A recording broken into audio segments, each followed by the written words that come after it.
دخلت وشفت إزيس وهي بتشرب قهوة وبتبصلي وبتقولي ايه مالك في ايه جاية متعكننة كده ليه؟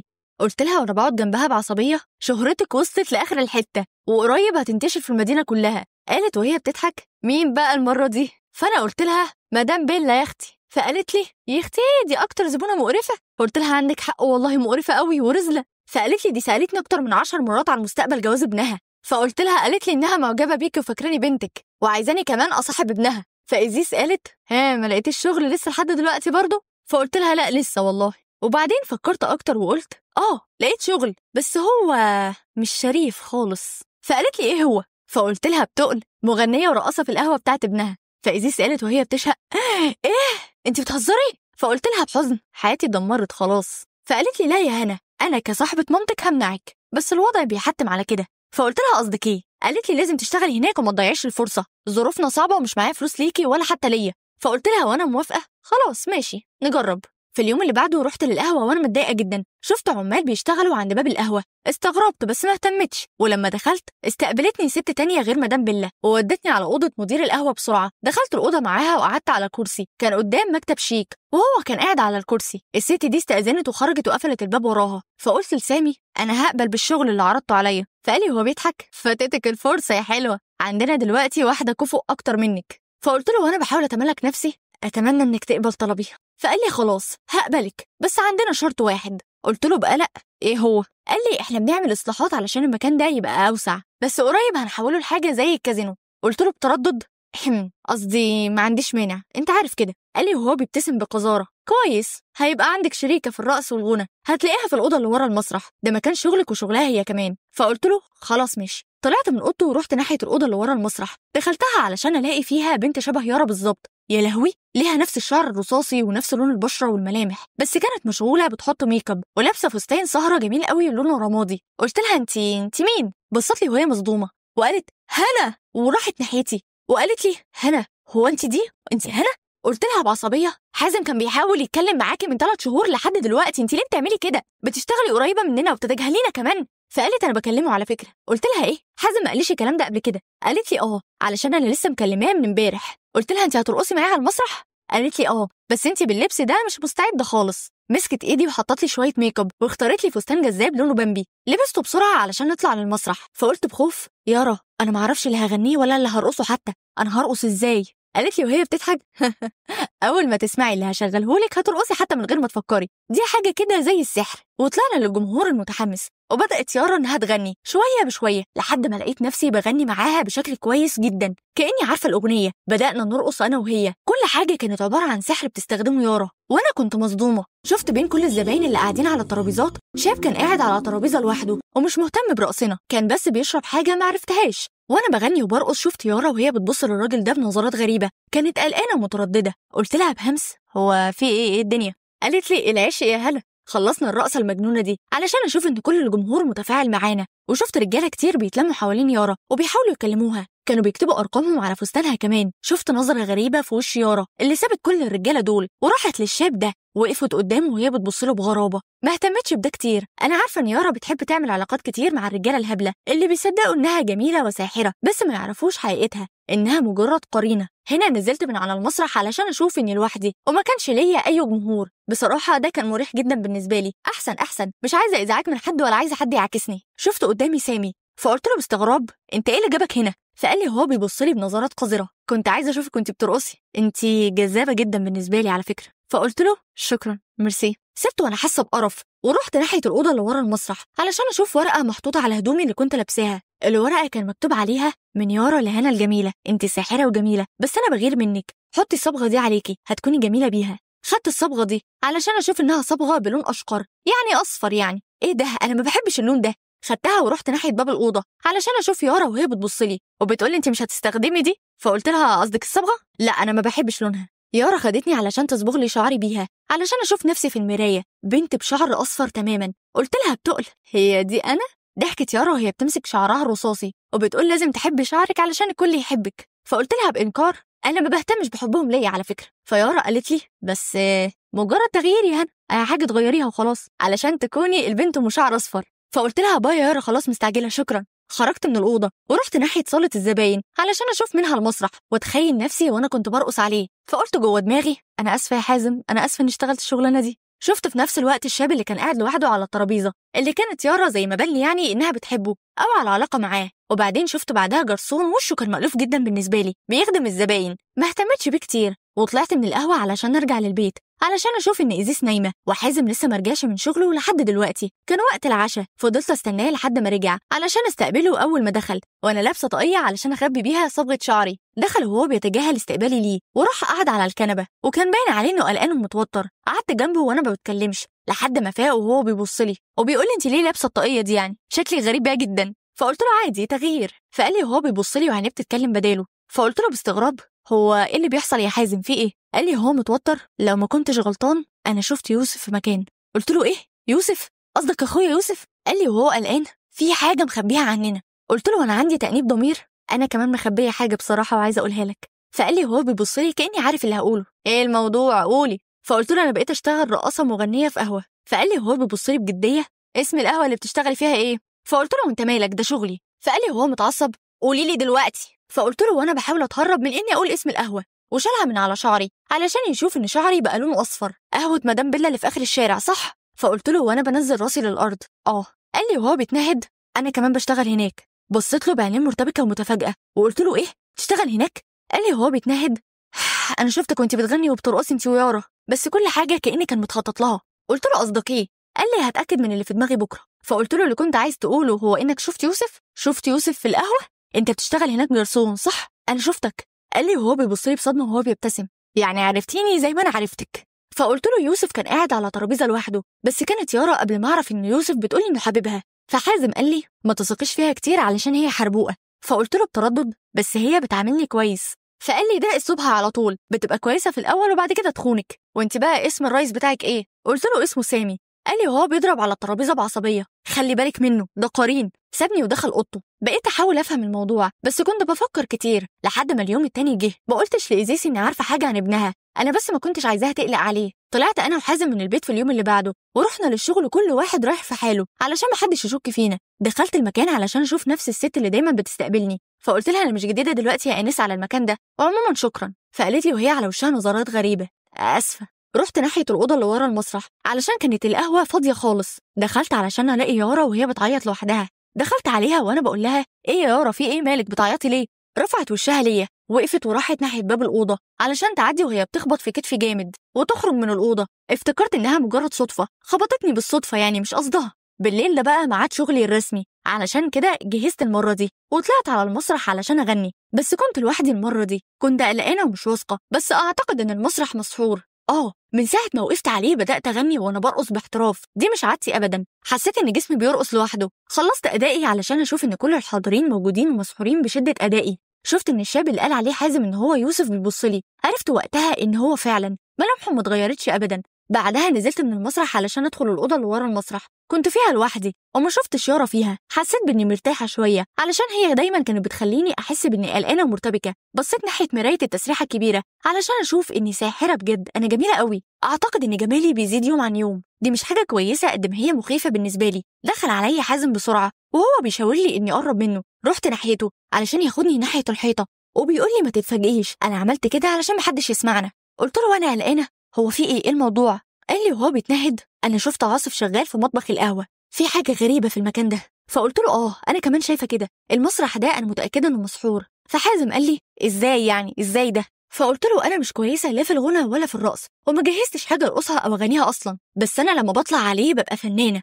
هنا دخلت يارا علينا وهي بتتجاهلنا ورايحة ناحية مراية الأوضة. فقال لي هي ما بصتلناش ولا بتسمعنا لأني حاطط حاجز بيننا وبينهم. شفت حد تاني داخل على يارا، كانت الست دي اللي دايما بتستقبلني لما اجي ادخل القهوة. كانت بتتكلم معاها وبتقول لها على فكرة البنت دي كسبتك. فقالت لها قصدك هنا؟ فالست قالت لها أيوة. فيارا قالت لها بس هي ما كانتش هتكسب قلب يوسف يا ما سمعتش الاسم بصراحة. فالست قالت هي بقت أجمل أكتر منك الصراحة، أعتقد إنها هتخلي يوسف يحبها. خلي بالك من مهمتك قبل ما تخسري كل حاجة، الريس وقتها هيخلص عليكي. خرجت بعدها الست دي وسابت يارا في حالة جنونية من الغضب. بعدها خرجت يارا علشان تسيبنا وإحنا مصدومين. فقلت لحازم امشي دلوقتي قبل ما يكشفوك. فحازم خرج من الأوضة، وبعد مدة بسيطة خرجت من الأوضة علشان ألاقي الست دي وهي بتقولي بابتسامة غريبة: الريس سامي عايزك. خدتني معاها الأوضة علشان أدخل لوحدي، بس أنا ما لقيتش حد فيها. سابتني في الأوضة لوحدي علشان أشوف سامي وهو بيظهر لي من العدم وبيبصلي بنظرات حادة. قرب مني وهو بيمسك رقبتي وبيضربني في حيطان الأوضة. أهلا بيك يا هنا، كنت بس عايزة أقولك إنك ما بقيتش قادرة دلوقتي إنك تنقذي يوسف. قلت له وأنا بتنفس بصعوبة: لا غلط، هنقذه، هقدر أنقذه. المرة دي بس هسيبك. سامي ساب رقبتي. بعدها كنت بكح بقوة وكان بيقولي بابتسامة قذرة: هسيبك علشان أشوف اللي هتقدري تعمليه. مش شفقة، بس انت بتديني حماس بشكل غريب بيخليني عايزة أشوف اللي هتعمليه إيه. فقلت له وأنا ماسكة رقبتي: هتشوف يا سامي، هتشوف أنا هعمل إيه. خرجت من الأوضة، بس قبل ما أخرج قلت له: أنا عارفة إنك قرين أخويا يوسف، مش هسمح لك إنك تلمسه. سمعت صوت ضحك سامي المرعب. سامي بطل ضحك لما خرجت من الأوضة وأنا بتنفس بصعوبة علشان أشوف الست دي وهي بتضربني في الحيطة اللي جنب باب الأوضة وبتقول وهي بتمسك رقبتي مرة تانية: اصحابك كان طعمهم حلو قوي، بس انتي هتكوني احلى، بس موت انتي بس. ما تتخيليش قد ايه سهل ان احنا نقتلك او نقتلكم كلكم يعني. فشتمتها وانا بحاول اتنفس بصعوبة. هنا سابت الست دي رقبتي علشان اقعد اكح من جديد واروح ناحية الأوضة اللي ورا المسرح علشان الاقي يورا وهي قاعدة على كنبة بيضة وبتبصلي بحقد. ما بصيتلهاش وجمعت حاجتي وانا بحاول اخفي علامات الضرب والخنق اللي كانت على رقبتي، بس انا سمعتها وهي بتقول: دي مش حاجة بالنسبة لي، ده اقل من اللي بيعملوه ليا. فانا قلت لها: انت بتقولي ايه؟ انا راجعه البيت. خدت حاجتي ورحت ناحيه باب الاوضه، بس هي وقعت حاجتي على الارض. فقلت لها وانا بحاول اتماسك نفسي: ايه اللي انت عملتيه ده يا يارا؟ ضحكت وقالت وهي بتدوس على حاجتي برجليها: مش هتبقي اجمل مني يا حلوه، مش هتاخدي حاجه بتاعتي وانا عايزاها. فقلت لها: انت شكلك اتجننتي. وطيت وانا بحاول اجمع حاجتي، بس يارا زقتني وهي بتقولي: هو انت فاكره انك هتفوزي عليا؟ فقلت لها وانا متعصبه: انا مش فاهمه انت بتقولي ايه يا يارا، بس انت مجنونه. ورحت بسرعة علشان أخرج من القهوة، وأنا راجعة عديت على مكان هدوم علشان أدخله وألاقي راجل في الخمسينات. فقلت له: اديني سكارف من عندك علشان رقبتي. فقال لي وهو بيبص لرقبتي بقلق: بس يا أنسة هو إيه اللي جرالك؟ هو ليه رقبتك وارمة ولونها أزرق مخضر كده؟ فقلت له ببرود: علشان كده هاتلي السكارف يلا. فقال لي: تحبي أنهي سكارف؟ فصرخت وقلت له: قلت لك أي حاجة، هات أي حاجة. ما انتبهتش لنظراته اللي كانت بتركز على الوشم اللي في رقبتي. علشان أخرج من المكان بسرعة دخلت البيت علشان أشوف إيزيس وهي بتعمل كيكة. فقلت لها: انت ليه بتعملي كيكه؟ دي مش عادتك يعني. فهي ضحكت وانا دخلت للاوضه. نمت وقتها وصحيت علشان اشوف ان ايزيس نايمه على السرير اللي قصاد سريري. خدت بعضي علشان اخرج من الاوضه، بس ايزيس وقفتني وهي بتقولي: هنا انت صحيتي؟ انت كنتي تعبانه قوي امبارح. فقلت لها وانا مبتسمه: ما تقلقيش عليا، استريح، انا كويسه. فقالت لي: انت جبتي السكارف ده منين؟ فقلت لها: من مكان قريب هنا بيبيع سكارفات. فقالت لي وعلى وشها نظرات غريبه: هو مين اداهولك؟ قصدي هو كان راجل ولا ست؟ فقلت لها باستغراب: وده يهمك في ايه يعني؟ قالت لي بجديه غريبه: ده مهم بالنسبه لي، مهم جدا. فقلت لها: راجل اللي اداهولي كان راجل. خرجت بعدها من الاوضه وسط نظرات ايزيز القلقانه والمرتبكه. خرجت علشان الاقي حازم وهو قاعد في سور البلكونه اللي كانت على الشمال. شفته وهو على هيئته الحقيقيه، كان عباره عن وحش ضخم. قربت منه من غير خوف وقلت له: هو ده انت يا حازم؟ فقال لي بصوت خشن: ايوه. وبعدين رجع لهيئته البشريه وهو باصص لي باستغراب وعلى وشه شويه كدمات. فانا قلت له: هو ايه اللي حصل لك؟ انت كويس؟ قال لي وهو بيضحك: لا مفيش، خناقة بس بسيطة مع عاصف. قلت له: مع كده أنا ما شفتهوش برضه بقالي فترة. فقال لي وهو بيبص لنجوم الليل: هو سامي خنقك؟ فقلت له بصدمة وتوتر: انت عرفت ازاي؟ قصدي. بص لي بتركيز ودموع نازلة من عيني وانا متلخبطة. شلت الإشارب من على رقبتي وقلت بحزن: انا اسفة يا حازم، انا مش قد ان اساعدك، انا ضعيفة قوي. ابتسم بحزن وحضني وانا مستغربة وقال لي: كنت عايزة احميكي بس ما عرفتش، هم اقوى مني. قلت له وانا متوترة: انا اللي لازم اعتذر لك. قال لي وهو بيشد حضنه: انت عارفة انك خطيبة يوسف المستقبلية؟ قلت له: ايه خطيبته المستقبلية؟ ابتسم بحزن وقال: ده موضوع انت ما تعرفوش، بس يوسف يعرفه من وهو عنده 15 سنة. ضحكت وقلت: ده اخويا يا حازم، ما ينفعش طبعا. فحازم قال لي: هو مش اخوكي وكلنا عارفين كده. فقلت له بتردد: انت تقصد ايه؟ فقال لي وهو بيحضني تاني: اقدر اسميها خيانة؟ انا بحبك يا هنا. بعدت عنه وقلت له: انت بتقول ايه؟ قال لي: وانت كمان. اقصد ان خطوبتكم من زمان مش بسبب عادات ولا تقاليد، لا بسبب الظروف اللي كنتوا فيها زمان. فقلت له بصدمه: انت بتقول ايه يا حازم؟ انا مش فاهمه حاجه. سمعت بعدها خطوات ورايا، كانت ايزيس. قالت لي وهي بتقرب مني وبتبتسم بحزن وهي ماسكه كتافي: انا اسفه يا هنا. قلت لها بعصبيه: انت بتقولي ايه؟ انا عايزه حد يفهمني كل الكلام ده. فايزيس قالت: كل حاجه بدات لما الساحر كان بياخد ولادنا بمساعده القرناء. بقينا من غير اطفال تقريبا، كان في 5 أو 6 اطفال بس في القريه، وبما اني صاحبه والدتك اتقرر انك تبقي مرات ابني المستقبليه، وابوكي وامي كانوا موافقين وفرحانين مع انكم كنتوا لسه رضع، وده بصراحه يضحك، بس احنا كنا محتاجين ده. قريتنا كانت معزوله وما فيهاش حد غيرنا، كنا عايشين في الغابه الملعونه دي من غير ما نعرف انها معمول عليها سحر من السحر ده لحد النهارده. قلت وانا مصدومه، يا إيزيس ابنك عاش انه اخويا، عمري ما تخيل اني ابقى مراته. إيزيس قالت انا فاهمه مشاعرك ومش هجبرك على حاجه، ده كان قرار وقتها بسبب الظروف، ودلوقتي الظروف اتغيرت، يعني انت مش مجبره عليه. فقلت لها ماشي. بصت إيزيس على رقبتي وقالت هو في ايه في رقبتك؟ وفجاه السكارف رجع لوحده يلف على رقبتي من غير ما تاخد بالها. بصت لي بنظر غريبه، اشوفكم بكره يا ولاد، مع ان شكلي صغير بس انا خلاص قربت اتم 60 سنه، هقوم انام بقى وانتوا كملوا بلاش سهر. فقلت وانا لسه الصدمه على وشي ماشي تمام.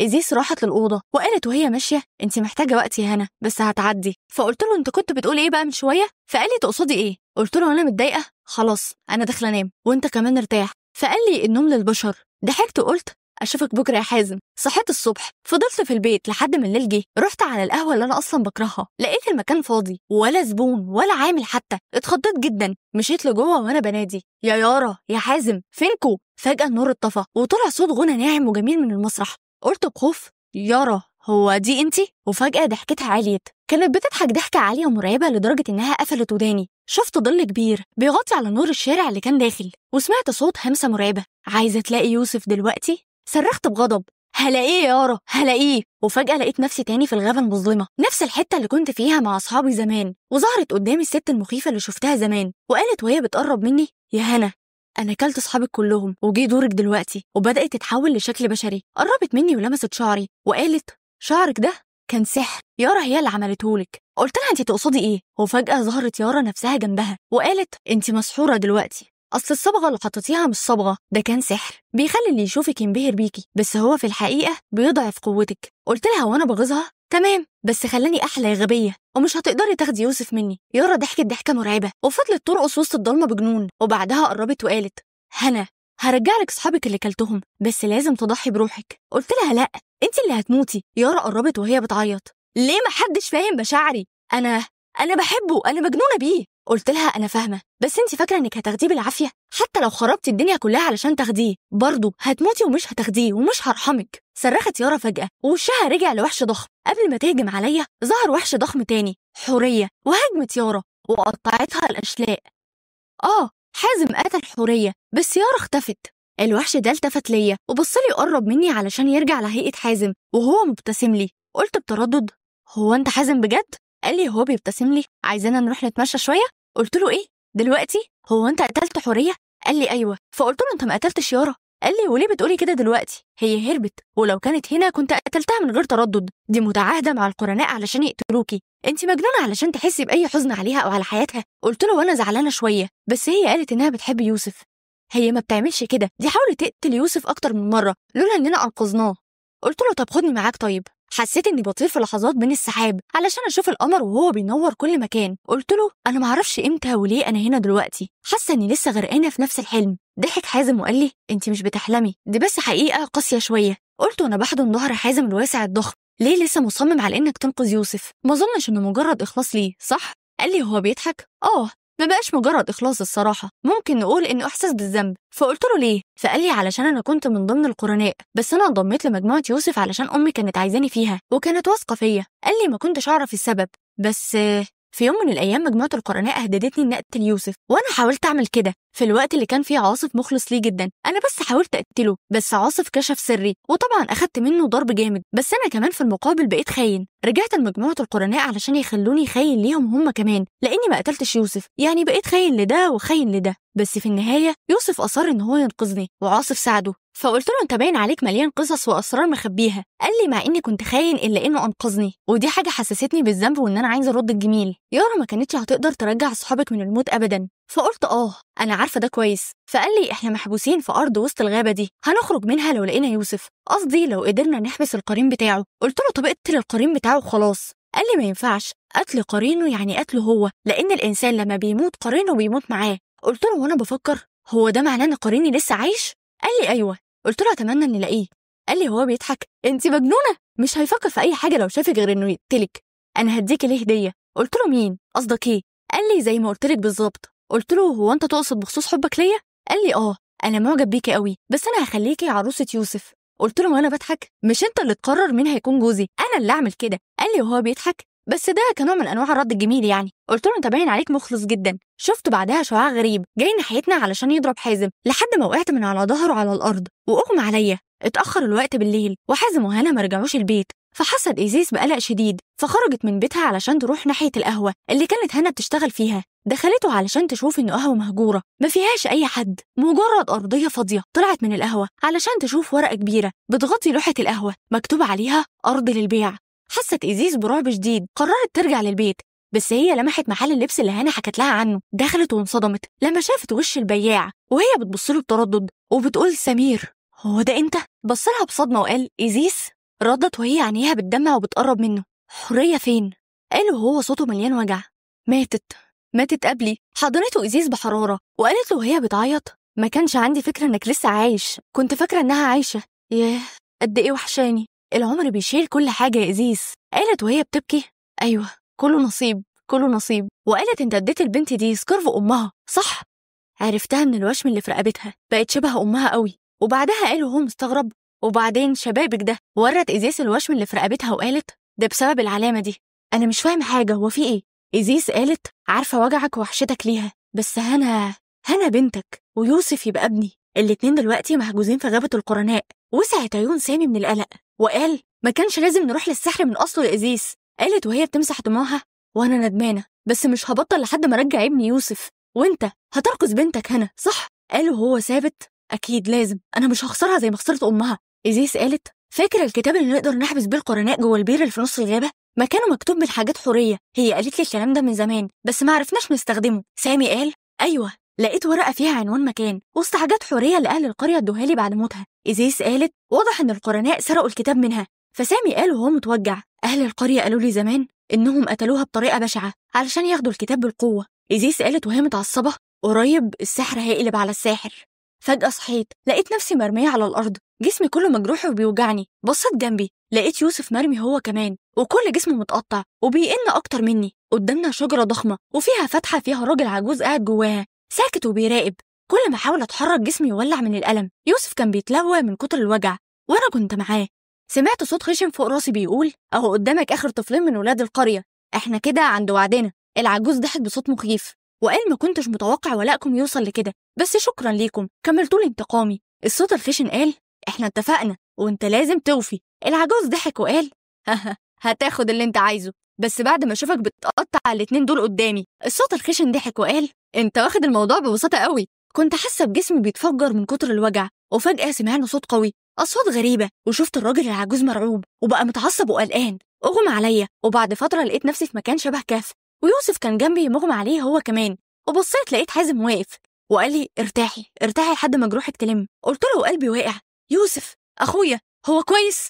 بصيت لقيت عاصف واقف وابتسم وقال: هيكون كويس ما تقلقيش. دموعي نزلت وقلت له: انا مش عارفه اقول لكم ايه بجد، شكرا انكم انقذتونا. وبعدين غلبني النوم تاني، صحيت ولقيت نفسي لسه جنبه وضوء القمر كان داخل من فتحه الكهف. ابتسمت وانا بقول: هنبقى كويسين قريب وهتاخد حقك من القرناء. يوسف قال لي بصوت مرتعش: لا، هاخد حقي من الساحر القذر ده. التفت بفرحه وخوف: انت فقت؟ قال لي وهو بيتألم: انا كويس. قلت له: يبقى اللي حصل ده كله من الساحر، هو قص المصايب كلها.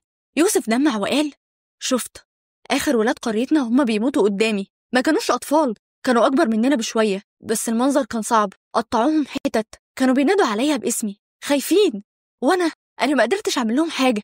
قلت وانا ماسكه ايده: ده مش ذنبك يا يوسف على فكره. يوسف قال وهو متعصب: انت ما كانش عندك اصحاب منهم، اما انا فعشت معاهم من وانا عندي 6 سنين وفضلت متواصل معاهم مع اني كنت صغير، الا اني لسه فاكرهم لحد دلوقتي. دول ماتوا قدامي وهما بيشوفوني وعارفيني وبينادوا عليا باسمي. قلت له: ده مش ذنبك يا يوسف، لحد ما ننتقم لهم من السحر ده. يوسف قال: انت ما تعرفيش حاجه. قلت له وانا بدمع: لا، انا دلوقتي عرفت كل حاجه. انا قابلت والدتك إيزيس، عشت معاها 3 شهور قبل كده، قد ايه هي مشتاقه ليك. قال وهو عينيه بتدمع: هو انت هتكوني معايا؟ قلت: انا عارفه بخصوص ان اهلنا جوزونا لبعض، بس ما تقلقش، انت لسه يوسف اللي بعامله كأنه اخويا. بعد ساعات دخل علينا حازم وهو بيجهز حاجه كأنها اكل لينا. سمعت صوت ست بينهم كأنه صوت يارا، فبدأت المحادثه بين حازم ويارا. حازم قال لي: يارا، انت راجعه ليه يا يارا؟ يارا قالت الساحر عايز يقتل قرين يوسف. حازم قال هو انت فاكره اننا هنثق فيكي؟ انت مجرد واحده خاينه. يارا قالت باستفزاز وانت كمان كنت كده يا حازم، فبلاش الاسلوب ده دلوقتي وصدقني. عاصف قال احنا مش مطمنين لك على فكره. يارا وهي بتوجه نظرها ناحيه يوسف قالت خلاص ماشي، بس انا صادقه دلوقتي. حازم قال وليه كنت بتعاملي هنا وحش؟ ضحكت يارا وقالت دي الغيره يا حازم، انا بتألم، انت عمرك ما حسيت بالحب علشان تحس باحساس الغيره. عاصف قال ده مش نقاش عن الحب دلوقتي، قولي لنا ازاي نثق فيكي. قالت الساحر اسمه ماهر، هو كلف سامي بقتل يوسف وكلفني انا اقتل البنت دي. قالت كده وهي بتشاور عليا. فقال عاصف سامي ما قدرش يقتل يوسف، علشان كده ناهر هيقتل سامي علشان يموت يوسف. قالت وهي بتبص ليا انا كمان ما قدرتش اقتل هنا، علشان كده الرئيس عايز يقتلني انا الاول وبعد كده يدور على قرينها علشان يقتله وتموت هي كمان. عاصف قال هو انت تعرفي منين قرين هنا؟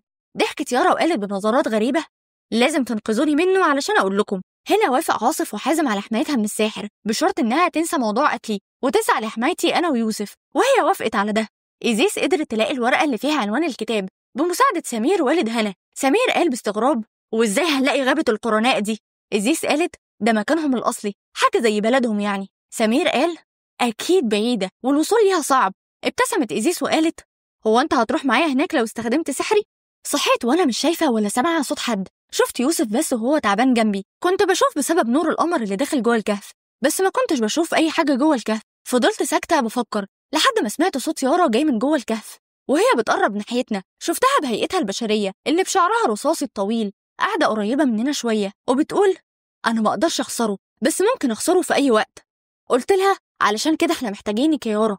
قالت وهي بتضحك بألم هو انت حبيتي قبل كده؟ قلت لها وانا متردده حياتي ما سمحتليش ان احب. قالت لي وهي بتضحك بس انا عارفه ان حازم بيحبك. سكت وانا باصه في الارض. فقالت في البدايه انت مش فاهمه نفسك، بس قلبك بيوجهك للي انت بتنتمي ليه. قلت لها مع كده عالمين مختلفين ما ينفعش يختلطوا ببعض اصلا. قالت وهي بتتنهد صح، بس كل واحد ممكن يحب، الحب مش ممنوع ابدا مهما اختلفنا. فقلت لها لو كنت بتحبيه ليه خدعتيه اكتر من مره؟ قالت كان لازم اعمل كده علشان انجو بحياتي. قلت انت عارفه نفسك ان انت انانيه يعني. قالت يارا وهي بتقف سلام. اختفت يارا وسط دهشتي علشان يوسف يصحى وهو بيقول ايه حكايه الجروح اللي ما بتخفش بسرعه دي؟ قلت وانا قاعده مكاني وببتسم هو انت كويس يا يوسف؟ قعد جنبي وهو بيقول انا كويس ما تقلقيش. فقلت له هو انت تعتقد ان دي غلطه اهالينا؟ قال بس انا اقدر اتفهم مشاعرهم وخوفهم علينا حتى لو غلطتهم يعني. قلت انت عارف ان يارا بتحبك؟ قال سيبنا منها، هما راحوا فين؟ قلت بعصبيه هي ايه اللي عملتهولك؟ وليه بتخليني احس دايما انها صادقه بجد في اللي بتقوله؟ فقال لي هي دايما كده، انت انخدعتي زي ما انا انخدعت قبل كده. فقلت له هي اختفت فجاه، شكلها عرفت انك صحيت. قال هي كانت هنا قبل كده؟ قلت له وانا ببص له كانت هنا. قال ما تهتمش بيها، هي عارفه هي عايزه تعمل ايه اكتر من اي حد. قلت له وانا بدمع وحشتني يا يوسف. قال وهو بيبتسم لسه عاطفيه ما اتغيرتيش. حضنت يوسف وقلت له هو انت كنت بتشوفني في القهوه صح؟ قال لي ايوه. قال اول ما شعرك يرجع للونه الطبيعي السحر هينتهي. قال وهو بيبعد عني وبيفك حضني، علشان كده هم مستعجلين دلوقتي في محاوله انهم يلاقونا، كل واحد فينا دخل في السحر ده. قال هم حطولك صبغه شعرك علشان تقلل قوتك ووشمك، حتى انا اجبروني ان البس العقد ده علشان يقل قوتي. قلت له طيب وحازم؟ قال لي هم اجبروه على ده كمان، بس هو اكيد خبى عليكي سبب السحر ده. قلت له هو رجع في يوم ووشه كان فيه جروح. قال ده بيفسر اللي حصل. قلت طب وعاصف؟ قال لي معرفش، فجأة شفت ظل غريب جاي من بره الكهف علشان اشوف عاصف ومعاه راجل وست، ما قدرتش اميز ملامحهم. شفت الست بتمد ايديها علشان تولع نار تنور بيه المكان، طلعت إيزيس ومعاها راجل مألوف بس لسه شكله غريب عليا. هنا شفت الدموع بتنزل من عين إيزيس وهي بتولع خشبة كبيرة بالنار وبتسلمها للراجل الغريب، وبتجري ناحية يوسف وبتحضنه وهي بتعيط بحرقة وبتقول أخيرا لقيتك يا يوسف ابني، وحشتني قوي. كنت ببص على يوسف هو وأمه وأنا مصدومة وما خدتش بالي من نظرات الراجل الغريب ده ليا، وهو بيبص لي بدموع حزينة علشان يقرب مني ويوطي علشان يوصل لمستوايا، وقال وهو بيدمع بنتي هنا. قلت بقلق انت مين؟ قال وهو بيعيط بحرقة وبيحضني وحشتيني قوي يا حبيبتي، انا سمير، اسف علشان سبت امك تروح لوحدها. قلت له وانا مستغربة انت مين؟ هو انت ابويا؟ قال لي وهو بيفك حضني انا اسف يا هنا، ايوه انا ابوكي. هو ايه حكاية امي؟ قال لي هي ربنا يرحمها. قلت له وانا بعيط وبحضنه انت وحشتني قوي يا بابا. قال لي وهو بيشد حضنه أنا مش هضيعك تاني مرة تانية يا حبيبتي وهحميكي، مش هسمح لهم إنهم يلمسوكي حتى. إيزيس قالت أنا عندي حل. قلت لها إيزيس أنت عندك حل وما قلتليش؟ يوسف قال أنا زرتك يا أمي علشان أسألك عنه بس ما قلتليش ليه. قلت لها بس إزاي جيتي هنا يا إيزيس؟ قالت لي عاصف ساعدنا. يوسف قال وهو بيبتسم أمي عاصف ساعدني كتير قوي. إيزيس قالت أنا بقيت عارفة كل حاجة عنك ما تقلقش. دخل علينا حازم بسرعة وقال جماعة هم عرفوا مكاننا، دول جايين دلوقتي. هنا حازم أخدني أنا ويوسف معاه في الوقت اللي عاصف أخد فيه إيزيس وأبويا علشان نهرب كلنا، بس وإحنا طايرين على ظهر حازم قال هم ورانا دلوقتي. شفت عاصف اللي كان بيطير بإيزيس وأبويا بيقع على الأرض جامد علشان ألاقي شعاع جاي ناحيتنا علشان يوقعنا على الأرض كلنا. حسيت بألم شديد جدا في جسمي، فتحت عيني علشان أشوف يوسف وهو مرمي على الأرض على بعد بسيط مني. كنت خايفة على إيزيس وأبويا بس ما قدرتش أتحرك علشان أطمن عليهم. شفت حازم وعاصف وهما بيتألموا على الأرض. سمعت صوت يارا بيترعش علشان أشوفها متغطية بالدم، جروح وندوب عميقة، وهي بتمشي بينا بهدوء لحد ما توصل ليوسف. قعدت جنبه وهي بتنقط دم وقالت وهي بتعيط أنا آسفة جدا يا يوسف لأني خدعتك أكتر من مرة. أنا النهاردة هموت علشانك، ما ينفعش سامي يموت علشان أنت هتموت بموته، علشان كده أنا هضحي بروحي علشان حياتك. سمعت صوت زحف جاي من ورايا علشان أسمع صوت الساحر ناهر وهو بيقول دي نهايتكم يا شوية حسالة، طلعتوني من بيتي وعذبتوني بس علشان كنت متطوع علشان أعالج أطفالكم. دلوقتي هاخد أرواح أطفالكم واحد ورا التاني يا شوية. ناهر عدى من جنبي علشان أمسك رجله وأنا بتوجع وبقول انت اللي هتموت يا ضرب برجله ايدي علشان يخليني اسيب رجله وهو بيقول انت مطلوبة عندي، خصوصا انت ويوسف. هنا صرخت يارا وهي بتقول مش هسمح لك تلمس يوسف، احنا عند اتفاقنا، هموت بداله هو وسامي. حسيت بخوف شديد لما شفت سامي وهو متغطي بالدم بشكله البشع بيظهر قدامنا وهو متعلق على نفس الشجرة الضخمة العالية. ناهر قال خليني أعلق جسمك بدل من سامي. يارا قالت ماشي. ناهر خدها وعلقها مكان سامي على الشجرة وربط سامي على جذع الشجرة وهو بيقول يارا هي بديلة يوسف، مين هيكون بديل هنا بقى؟ سمعت صوت حازم وهو بيقول أنا هكون بديل هنا. الساحر مسك جسم حازم علشان يعلقه على الشجرة بس أبويا قال له لا ما ينفعش، ده قرين هنا هتموت بموته، خدني أنا بس، أنا بدلها. صرخت وقلت له لا ما ينفعش ده أبويا. ناهر علق جسم أبويا على الشجرة وهو بيضحك وبيقول مين عايز يموت تاني؟ فقلت له بعصبية رجع لي أبويا يا ضحك ناهر وقال وهو بيحرر رباط سامي هو مش هيموت بما إن يارا هتموت بداله. هنا بدأ كأن ناهر بيقول طلاسم لدرجة إن يارا صرخت وهي بتقول حبي ليك كان تضحيتي دي يا يوسف. أما أنا صرخت وقلت بدموع والنبي ما تقتلش بابا، أنا لسه مقابلاه والنبي ما كنتش كويسة معاه، اديني فرصة. ناهر قال خلاص يا حبيبتي الأوان فات. بعد ثواني شفت جسم أبويا ويارا وهما متعلقين على الشجرة. حسيت بألم شديد في قلبي خلاني يغمى عليا مرة تانية. صحيت علشان ألاقي نفسي في الكهف ده تاني وجنبي إيزيس وهي بتقول بابتسامة حزن انتي كويسة يا هنا؟ قلت وأنا بحس إن جسمي المصاب بقى كويس بس بابا. فضلت أعيط بحرقة وأنا حضن إيزيس وبعدها قلت لها بابا أكيد هو دلوقتي مع ماما صح؟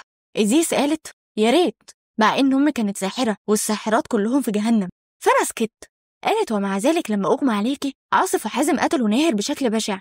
أنا ما قدرتش أحبس القرناء في البير بس قدرت أرجع لكم قرنائكم، علشان كده أنت ما عدتيش متحررة القرين. قلت وأنا بفكر ومين هو قريني؟ إيزيس قالت لي حازم. قلت وأنا مصدومة حازم؟ فقالت سامي مربوط دلوقتي بيوسف مش هيتحرر أبدا بعد كده. فقلت لها قرين عدواني جدا. فإيزيس قالت لي سحر الساحر انقلب عليه وعلشان كده الشمس رجعت تشرق على أرض الغابة دي. قلت بابتسامة الله ده يوسف. إيزيس قالت هسيبكم لوحدكم دلوقتي. قلت لها باستغراب ليه؟ ضحكت وسابتني علشان أشوف يوسف وهو بيقرب مني وبيحضني وبيقول لي هنا أنا آسف بخصوص والدك. قلت وأنا بعيط هو ضحى بنفسه علشاني. يوسف وهو بيبعد عني قال احنا كلنا اتحسنا وخفينا ما عدا انتي، اتأخرتي في الشفا علشان كده كنت قلقانة عليكي. قلت بابتسامة حزينة يارا كمان عملت كده. قال وهو بيتنهد أنا مدين ليها بحياتي. قلت له لأ بس هي كانت عايزة تموت موتة كويسة بس المرة واحدة في حياتها. قال لي وهو بيساعدني أقف يلا تعالي نخرج شوية. خرجت من الكهف علشان أشوف الشمس. يوسف خدني معاه علشان نتمشى في الغابة لحد ما وصلنا للشجرة اللي مات فيها أبويا ويارا. بس فين جسم أبويا ويارا؟ فقال أمي خدت جسم والدك ودفنته جنب الكهف وكمان يارا. فقلت له بلهفة: فين؟ طب فين دفنتهم؟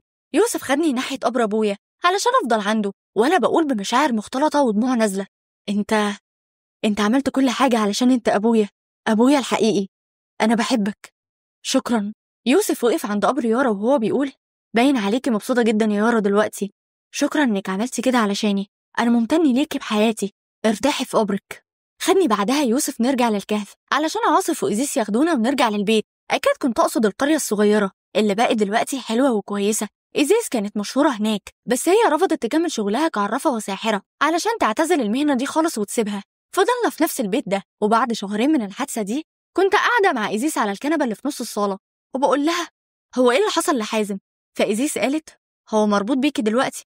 قلت لها: بس أنا عايزة أقابله. إيزيس قالت وهي بتتنهد: هحرره منك دلوقتي للمرة الأولى والأخيرة، مع إني اعتزلت المهنة دي، بس هحاول لآخر مرة. قلت لها: شكرا. حررته مني علشان أشوف حازم قدامي وهو على حقيقته الحقيقية. فقلت وأنا بدمع وبجري ناحيته بحضنه وبغمض عيني: أنت وحشتني قوي يا حازم. فتحت عيني علشان أشوفه على هيئته البشرية وهو بيبتسم لي وبيقول لي: بما إني قرينك فأنا بعرف كل حاجة عنك وبراقبك، وأنت بقيتي أحلى بكتير. قلت له: انسى حبك ليا واحميني بس، وما تتعبش نفسك بحبك ليا. قال لي: هو لسه حاضني؟ أنا كده كده عايش معاكي. قلت له: زورني كل فترة. قال لي وهو بيبص لإيزيس وبيشاور عليها: الموضوع في إيديها هي. قالت إيزيس وهي بتبتسم: خلاص هعمل كده، هحررك كل فترة علشان تشوفوا بعض. قلت بابتسامة: هشوفك قريب. ابتسم لي علشان تربطوا إيزيس بيا مرة تانية. وبعدين قعدت جنب إيزيس تاني وقلت لها وأنا بفكر بحزن: أنا لسه مش مصدقة إن أبويا عمل كده علشان ينقذني. أنا حاسة بإن قلبي بيتقطع. أنا ويوسف عشنا يتامى، وإحنا فاكرين إن أهالينا هم الراجل والست دول اللي شفناهم عندك. قالت: أنا مش هعتذر لك على اللي عملته فيهم، هم عملوا حاجات وحشة كتير لغيركم. قلت: أنا كنت حاسة أصلا إن هم ما بيحبوناش. إيزيس قالت: انسي كل ده بقى خلاص، لأني عندي حاجة عايزة أقولها لك. فقلت لها: وإيه هي؟ إيزيس قالت: أظن إني اخترتك قبل كده عروسة لابني، لكن دلوقتي أنا عايزة ده بجد علشان بحبك. قلت لها: هو علشان أبويا وأمي ماتوا؟ قالت لي: مش شفقة. قلت لها وأنا مترددة: ما أقدرش أتجوز شخص طول حياتي كنت بعتبره أخويا. قالت لي وهي بتتنهد: فكري في الموضوع كويس بما إنك هتعيشي معانا الكام شهر اللي جايين دول. قلت لها بتردد: هفكر وبعد أسبوعين هرد عليكي. بالليل كنت بشرب كوباية شاي مع يوسف. قلت ليوسف: أنت عارف إن حازم قريني؟ قال لي: بس أنا شكيت في ده قبل كده وما قلتلكيش. قلت له: طب وعاصف؟ ضحك يوسف وقال: أكيد هيكون في بينا اتصال. قلت له: ده ساعدك في كل حاجة. فيوسف قال لي: يا هنا ما تكونيش عاطفية قوي، أنا مش ضامن خيانته بما إنه مش بشري. قلت له: كلامك صح، انسى بقى كل ده. قال لي: مع كده ده غريب. قلت له: وإيه هو الغريب؟ قال لي: أنا معرفتش في حياتي أي بنت بشكل كويس غيرك. قلت له: طب ويارا؟ قال: لو كنت أعرفها كويس ما كانتش خدعتني. قلت له: ده لأني عشت كأني أختك. قال لي: برضه أنت مش أختي. قلت له وأنا ببص له بتردد: قصدك إيه؟ قال لي وهو بيبتسم لي: أنا عارف بخصوص اللي قالته لك إزيس في اليوم ده من أسبوعين تقريبا. فقلت له وأنا مكسوفة: أنا مش فاكراه كويس صراحة. قال لي وهو بيقف من مكانه وبيقرب مني وبيوطي قدامي وبيقول لي وهو بيبتسم لي: أنا بحبك يا هنا. قلت له بتردد وبارتباك: بس إحنا لسه صغيرين على الجوازة اللي عرضته عليا أمك. قال لي وهو بيبتسم لي بشكل أنا حبيته قوي: دي مش إزيس، ده أنا اللي عايزك. بعدين شفته بيطلع لي صندوق صغير علشان يفتحه ويظهر جواه خاتم بفص جميل. خد الخاتم ومسك صباعي علشان يلبسهولي وهو بيقول: تتجوزيني يا هنا؟ فقلت وانا بحضن يوسف: موافقة اتجوزك. قال لي: بجد؟ يا رب عوضك عن ابوكي وامك. قلت له وانا ببعد عنه بابتسامة خجولة: بس بقى خلاص. قال لي: برضه حتى وانتي مكسوفة دبش؟ مين كان يصدق ان جوزي يكون عايش اخ ليا؟